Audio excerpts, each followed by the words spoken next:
आज का एपिसोड शुरू करने से पहले हम एक छोटी सी रिक्वेस्ट जरूर करेंगे कि अगर आपने अब तक हमारा चैनल सब्सक्राइब नहीं किया तो प्लीज सब्सक्राइब करें और बेल आइकन को जरूर प्रेस करें क्योंकि it will help us to increase our reach. नादरीन, इस महीने की 26 तारीख को इंडियन पीएम मोदी साहब बांग्लादेश आ रहे हैं और उनकी इस विजिट में बायलैटरल और रीजनल इश्यूज डिस्कस होने जा रहे हैं बशमूल इंडो पैसिफिक स्ट्रेटेजी के। लेकिन मोदी साहब की इस यात्रा से पहले ही इंडिया के फॉरेन मिनिस्टर एस जयशंकर साहब बांग्लादेश पधार चुके हैं, जहां पर वो मोदी साहब की इस ढाका यात्रा के इंतजाम का जायजा लेंगे और एस जयशंकर साहब भी बांग्लादेश की वजीर आजम शेख हसीना साहिबा और फॉरेन मिनिस्टर जनाब ए.के. अब्दुल मोमिन साहब से मुलाकात करने जा रहे हैं। मोदी जी के इस दौरे का वैसे तो कोई खास मकसद नहीं है सिवाय इसके कि उन्होंने इंडिया और बांग्लादेश के बायलैटरल जो रिलेशंस हैं इनको मजीद मजबूत बनाना है। इसके अलावा जो अहम काम होने जा रहा है वो सिर्फ ये है कि ढाका से लेकर और वेस्ट बंगाल तक एक ट्रेन सर्विस शुरू होने जा रही है। इसका इफ्तिताह भी मोदी साहब हो सकता है कि इस विजिट में करें अपनी आने वाली। और इसके अलावा जो एक अहम चीज़ है वो ये है कि बांग्लादेश और इंडिया के रिलेशंस के 50 साल पूरे होने जा रहे हैं इस महीने, तो उसकी गोल्डन जुबली की तकरीब में भी मोदी साहब ने शामिल होकर ऐसा तासुर देना है गोया कि बीजेपी और आरएसएस ने अपनी जान पर खेलकर आज से 50 साल कबल बांग्लादेश को आजाद करवाया था। कुछ अर्सा पहले भी मोदी साहब ने बांग्लादेश के अंदर खड़े होकर यह कहा था कि उन्होंने पाकिस्तान को तोड़ा था। ओपनली उन्होंने इस बात का इजहार कर दिया था, जिस वजह से वहां पर वबाल मच गया था कि इंडियन प्राइम मिनिस्टर अब ओपनली ये कन्फेस कर रहे हैं कि उनकी जानिब से पाकिस्तान के खिलाफ मुदाखलत हुई थी। अलबत्ता इस बार उनका ये दौरा मुख्तलिफ होने जा रहा है। ये पॉलिटिकल स्टंट जरूर है उनका इंडिया के अंदर जो अपनी लोकल वोट बैंक है उनको खुश करने के लिए, लेकिन इस बार कोई सख्त बात करने का तुक इसलिए नहीं बनता क्योंकि अभी कुछ दिन पहले ही इंडिया ने पाकिस्तान के साथ एलओसी पर सीज फायर के मुआहदे का पालन करने का वादा कर रखा है और साथ ही ये भी एग्री कर रखा है कि हम पाकिस्तान के साथ अच्छे रिलेशंस चाहते हैं। लिहाजा यहाँ पर बांग्लादेश के अंदर मोदी साहब की जानिब से पाकिस्तान के खिलाफ कोई ऐसी वैसी बात उन कुव्वतों को पसंद नहीं आएगी जिन्होंने मोदी साहब को पाकिस्तान के साथ अपने मामला दुरुस्त करने का कहा हुआ है, यानी कि चीन और वाशिंगटन। लिहाजा इस बात के इम्कानात बहुत कम है कि मोदी साहब यहाँ पर पहले की तरह पाकिस्तान के खिलाफ फट पड़ेंगे और अपने एंटी पाकिस्तान बयानिए को यहाँ पर भी प्रमोट करेंगे। इस बात के चांसेस इस बार कम है। उधर बांग्लादेश का भी कुछ यही हाल है। अमूमन होता यह है कि जब भी इंडियन प्राइम मिनिस्टर हजरात बांग्लादेश का दौरा करते हैं तो पाकिस्तान को कोसे बगैर उनकी ट्रिप मुकम्मल नहीं होती और इंडिया का ये कोसना दरअसल इसलिए होता है कि बांग्लादेश गलती से भी पाकिस्तान के साथ अपने रिलेशंस इंप्रूव ना कर ले। और शेख हसीना साहिबा की पार्टी इस सिलसिले में हमेशा इंडिया के लिए आइडियल रही है, या यूं कहें कि जैसे बीजेपी की सियासत पाकिस्तान के खिलाफ नैरेटिव को पब्लिक के अंदर अपनी मकबूलियत बढ़ाने के लिए इंडिया में इस्तेमाल करती रही है, ठीक वैसे ही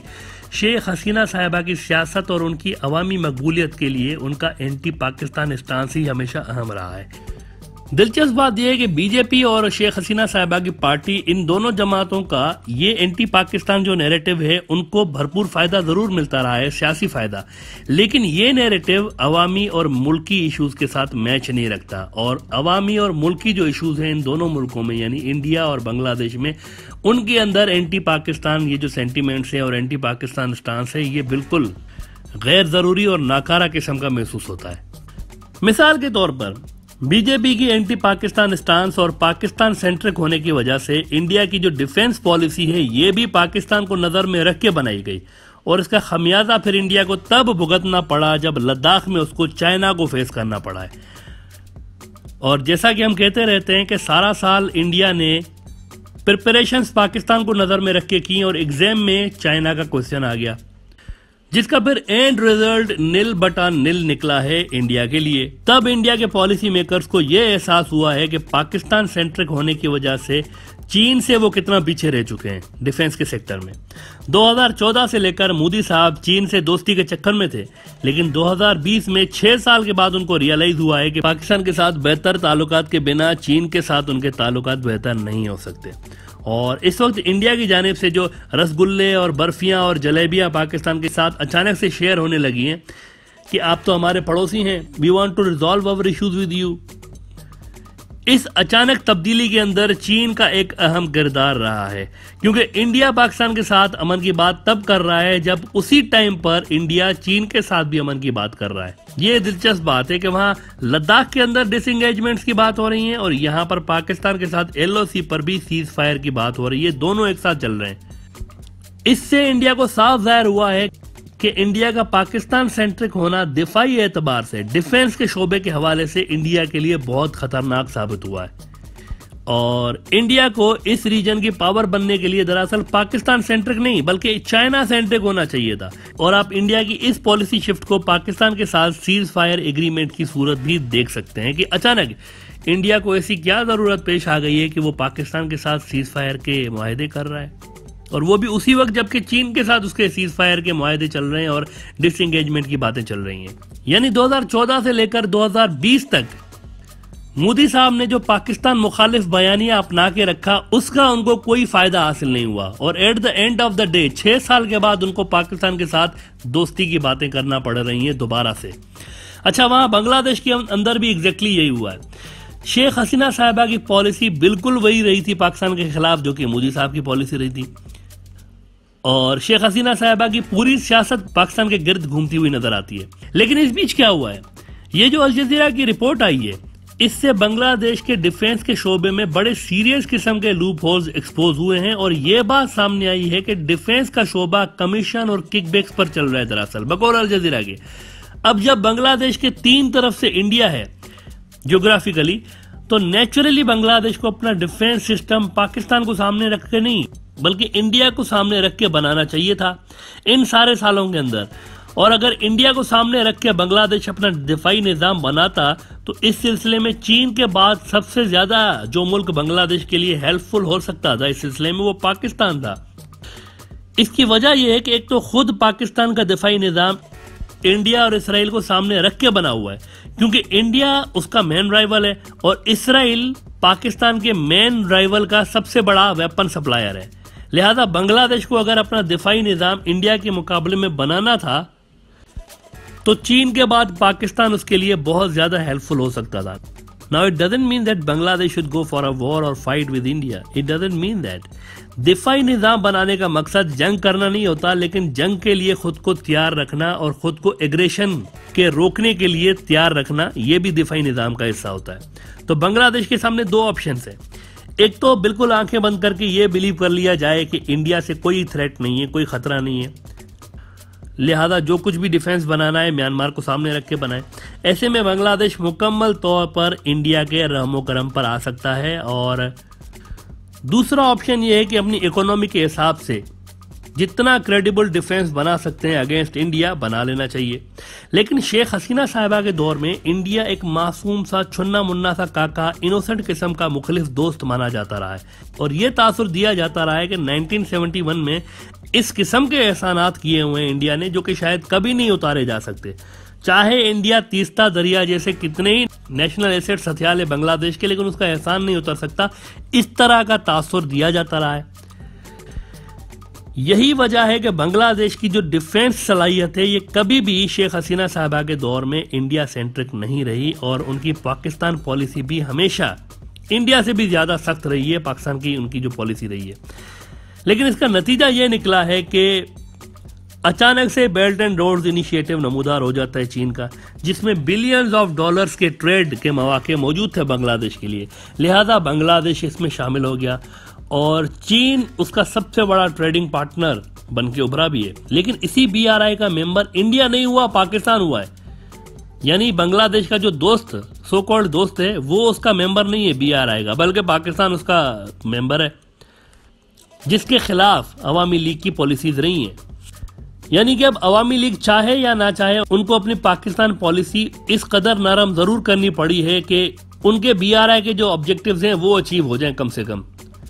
यानी अगर आप आज से कुछ साल पहले तक भी बांग्लादेश की पाकिस्तान पॉलिसी देखें तो वो बहुत ज्यादा सख्त नजर आती है, लेकिन अब ये पॉलिसी इतनी सख्त नजर नहीं आ रही और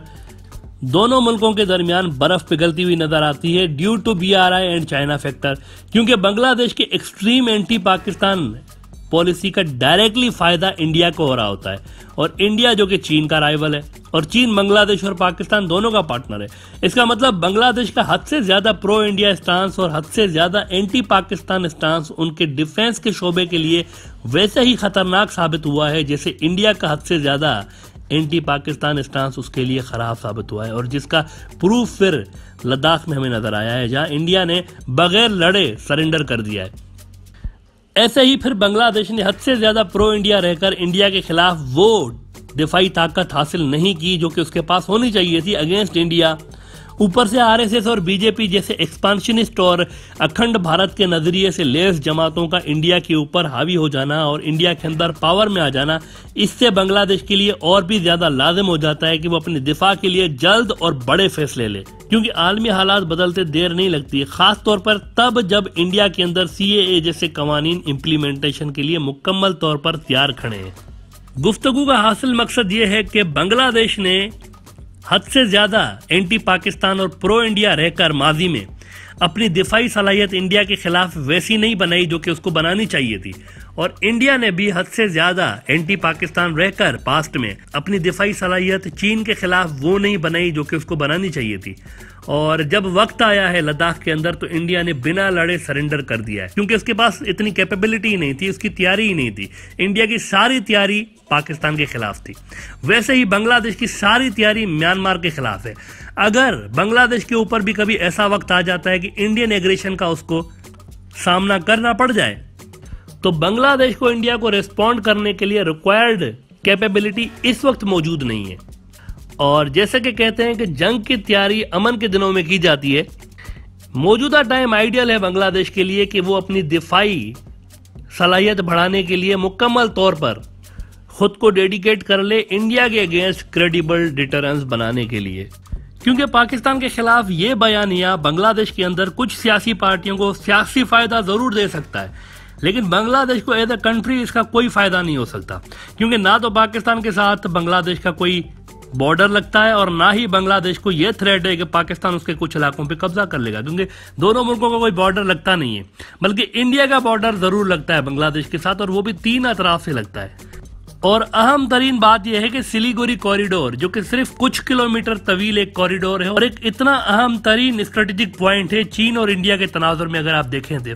ये बांग्लादेश के सामने से गुजर रहा है। और इसको मजीद बढ़ाने के लिए इस बात के चांसेस जरूर हैं कि अगर इस कॉरिडोर के ऊपर चीन कभी आके बैठ जाता है, वैसे ही जैसे लद्दाख के अंदर 1000 स्क्वायर किलोमीटर पर चीन आके बैठा है, अगर इस कॉरिडोर के ऊपर भी चीन आकर बैठ जाता है तो इंडिया के पास कोई रास्ता नहीं होगा सवाए इसके कि वो बांग्लादेश के थ्रू क्रॉस करे। तब इस बात की पॉसिबिलिटी ज्यादा है कि इंडिया बांग्लादेश का कुछ इलाका कब्जा कर ले अपने नॉर्थ ईस्ट तक रसाई हासिल करने के लिए। ऐसे में इंडिया एक नेचुरल थ्रेट है बांग्लादेश के लिए, पाकिस्तान नेचुरल थ्रेट नहीं है। लिहाजा एंटी पाकिस्तान ये जो स्टांस रहा है हमेशा से कुछ पार्टियों का वहां पर, ये नेशनल कॉज के लिए फायदेमंद नहीं है बांग्लादेश के अंदर। और प्रो इंडिया जो स्टांस है हद से ज्यादा, जिसका असर फिर बांग्लादेश की डिफेंस पॉलिसी पर भी हमें नजर आता है, ये मुस्तकबिल में बांग्लादेश के लिए कोई खास फायदेमंद साबित नहीं हो सकता।